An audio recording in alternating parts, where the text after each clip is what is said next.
Hey, what is up, mortals? It is TheLuckyDerp here, and welcome to the 7th part of What If Orochimaru Never Attacked the Leaf Village. Just want to greet you guys by saying sit back and relax. You're in for a treat. And so we begin. Gaara walked into his father's office with his arms crossed. A grimace appeared on his face as he prepared for what was undoubtedly the scolding of his life, as he was called here right after returning from his failure at the exams. Explain to me, Gaara, how it is possible that the hidden Saiyan's secret weapon, a boy who has killed anyone put before him, could lose to any genin. Gaara gritted his teeth and took a breath to speak, but was interrupted by his father continuing his rant.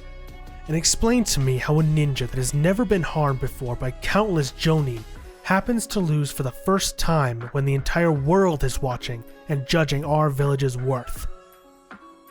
Why is it that you are incredibly strong when your outbursts are a nuisance in our village, but your performance is disgustingly lackluster when you have the privilege of carrying out a mission for your Kage? I didn't ask for help. I could have killed them if they didn't interfere. You don't speak to any other shinobi like this. It's only to me, because I'm your son. Don't forget, I am also the worst person to anger. Rasa stood and smirked as the gold dust began to rise and permeate through the air. Is that a threat? If you are so bold, why don't you try to kill me? They both stared at each other in silence before Rasa sat back down. He gave a cocky hand wave as the air turned to normal. Being my son is an unfortunate happenstance. Having the luxury of being the son of the Kazekage is earned and can be taken away by banishment or death if you ever became bold enough to do something stupid.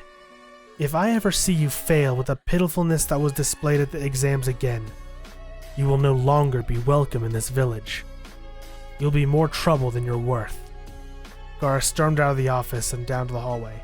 Temari and Kankuro were waiting and attempted to follow him, but they were pushed away by his outstretched arm. The look in his eyes told them that they should let him go alone, even if they were instructed to keep an eye on him. He continued walking toward the village gates. Maybe he would fail in the future. At least if he abandoned his village, he would leave on his own terms, not as a failure. The only thing this village offered him was false promises of affection in the distant future, and rules that hindered him from doing what he wanted the most. Gaara had no mercy on the 4 guards at the village gates that tried to prevent him from leaving. With one hand sign, he swept them all into the sand below their feet and crushed their bodies. As he exited, he removed his headband and went to throw it into the sand as a symbol of his abandonment of the life that was chosen for him. However, something felt bare and lacking without it. With a swift motion, his sand in his gourd scooped the headband and pulled it into the gourd for storage as it continued into the desert. Elsewhere, Sasuke panted and nursed his arm. He stared at the boulder before him with several craters skewed throughout its surface, the latest still crackling with lightning energy.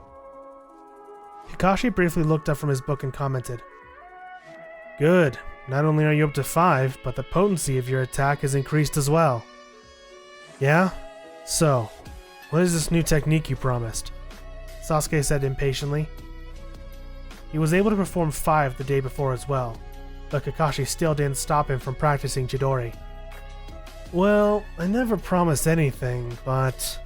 Kakashi was interrupted by a third person approaching them, an old man with bandages over one eye and one arm in a sling. "Sasuke Uchiha, you showed great potential in the exams. How is the training going?" Danzo asked with a fake smile. After Sasuke turned to him and refused to answer, Danzo continued. "As you may know, my name is Danzo, and I lead the Anbu, the finest ninja in the Leaf. Even your sensei here was an Anbu member once. I came to offer you a position with us, perhaps in a year or so, once you put a few scratches in that new vest." Sasuke looked at Kakashi and then at the boulder. This training was working, but not fast enough. Maybe he would benefit from this offer. Or maybe he'd be delegated to pointless missions and would have no time to improve. "What's in it for me? And don't offer money or anything. I only want to get stronger." "You would be under me, and I think I could teach you a thing or two about the Sharingan." Sasuke looked taken aback. How would this man know more than Kakashi, who actually has had a Sharingan for years? That's right. Before the unfortunate accident, I learned much about the Sharingan, much of which from those who invented the techniques themselves. I know more than anyone in the village, probably in the world, about how it works. Sasuke made a face that almost looked impressed, before turning his back to Danzo. Maybe I will. Danzo smiled even bigger. Well, I hope your training goes well. I have it on good authority that the Hokage plans on testing the new Chunin. Sasuke turned back around quizzically. How? He plans on sending the individual squads on missions, with the Chunin in charge, and without their sensei. That's right. You'll be sent somewhere with only Sakura and Naruto, and you'll have to lead.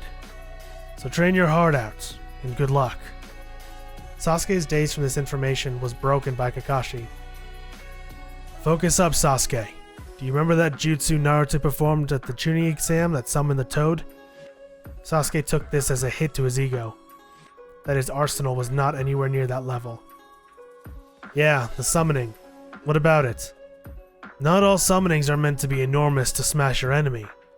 Some are for recon, and even hand-to-hand combat. You were injured at the time, but I used my ninkin to restrain Zabuza during our fight. Ninja dogs? Exactly. A ninja dog's sense of smell is good enough to track down someone villages away from a scrap of clothing or a coin that they had held. And I want to learn something that can help me in a fight, not something to track down. Sasuke froze as he realized that if he had something like this at his disposal, he could find Itachi whenever he wanted to, simply by finding one of his old belongings with his scent on it. A cloud of smoke bloomed, leaving 8 dogs with ninja headbands. Okay, so how does this work? Sasuke asked before being answered by Pakun.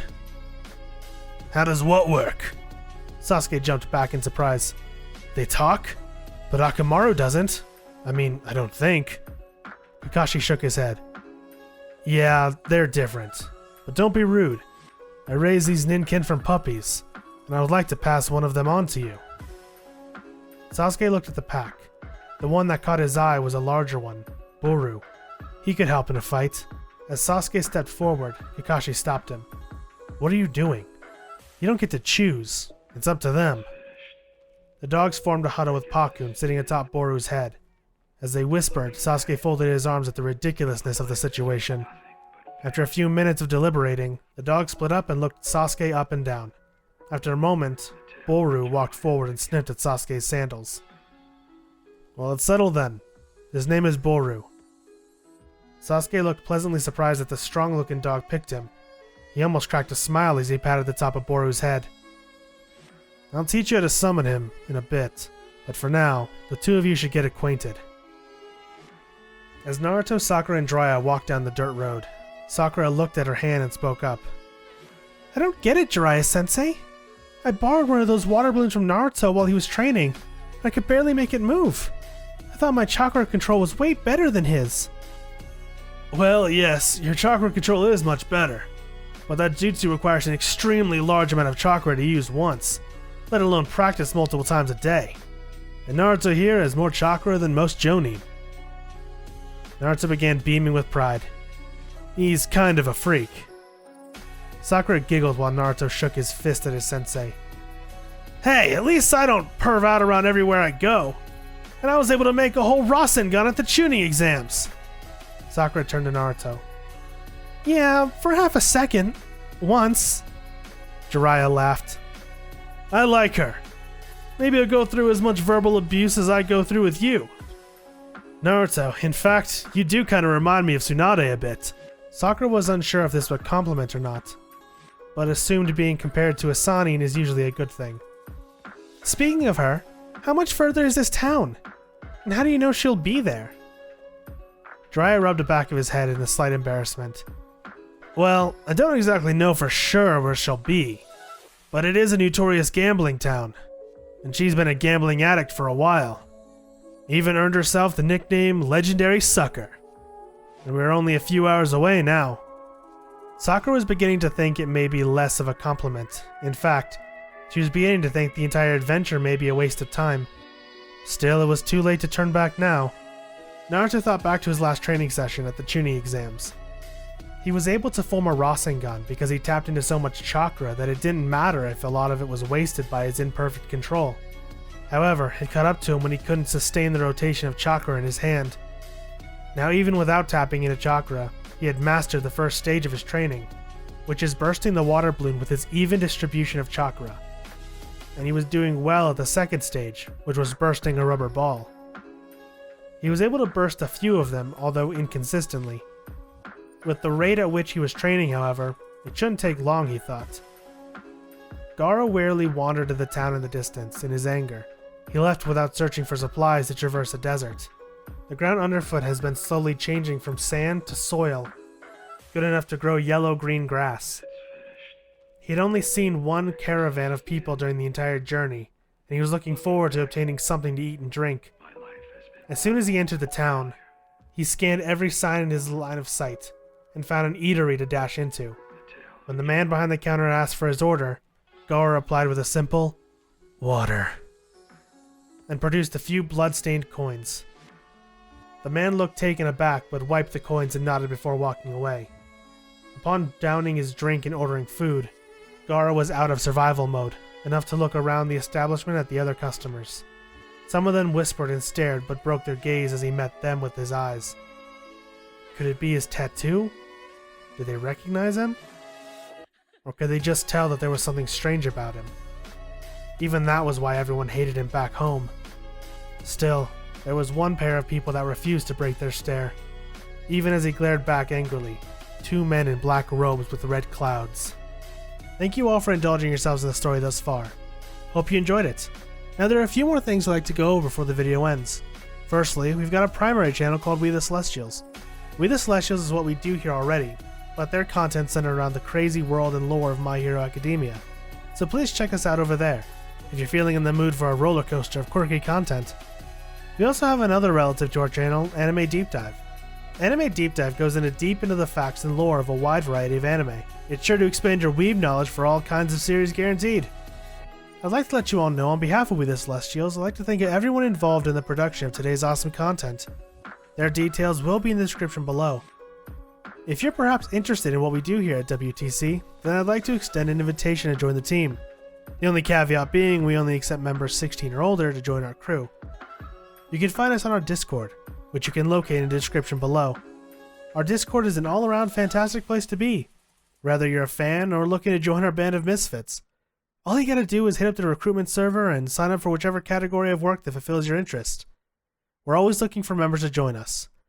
Well, that's it from us for today's video, so thank you all for watching and have a great day.